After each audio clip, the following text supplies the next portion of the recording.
Today, we'll be making chimichurri sauce. So chimichurri sauce, one of my favorite sauces, especially for a ribeye steak sandwich. You could put it on chicken. You put it in the refrigerator at my house, it doesn't last but a day or two. We like it on everything. You can use it as a dip if you like.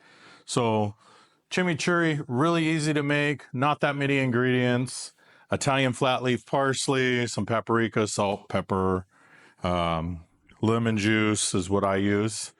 It gives it that nice little kick that I like to get in my chimichurri. So let's go over the ingredients and let's make it up.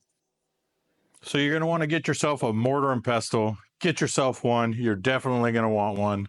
Check the link in the description. You can get yourself one. They're not that expensive, but they'll last forever. First step, put all your ingredients into the mortar and pestle and start blending. I like to start with the parsley. This is Italian flat leaf parsley. You get a whole bundle, costs you about $1, and it makes quite a bit of chimichurri. So in goes the parsley, and then you're gonna do olive oil. This is a half a cup of olive oil, straight in there. This is 2 tablespoons of lemon juice.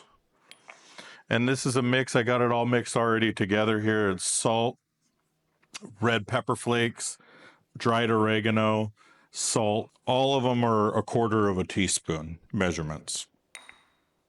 I got 4 or 5 cloves of garlic. Put it all in there. And then here comes the fun part. You just use what you got. This is going to take a few minutes, but you grind it all up in here, you blend it together, and then your sauce starts coming together. You'll start smelling the oils coming out of the parsley, mixing with the olive oil and your ingredients. And this whole step takes me about 4 to 5 minutes. Okay, and after about 5 minutes of hard grinding, you're going to come up with the consistency that looks like this. So as I was mixing, I noticed that I needed a little more olive oil. Something about chimichurri, you need to know that all of these ingredients can be tweaked one way or the other. So as I was mixing this up, I was also tasting it. So always have you a nice spoon nearby you could taste and you could add. If you think it needs more salt, then it probably needs more salt. So when I was mixing this, I added another 1/3 cup of olive oil. It was drying out. And then I also noticed that the lemons I was using weren't quite tart enough. So chimichurri that I like has that lemony tart kick to it.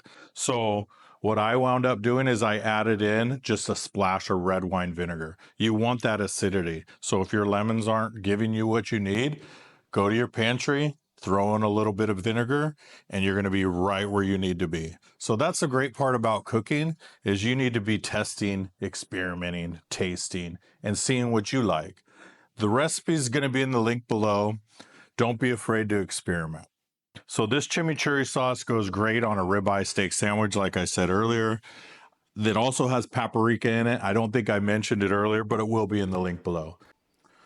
So this chimichurri sauce goes great with a ribeye steak sandwich. And when you're having a ribeye steak sandwich, what pairs with that? My favorite drink, a whiskey old-fashioned. You'll find that recipe for the old-fashioned here and in the description below. Cheers.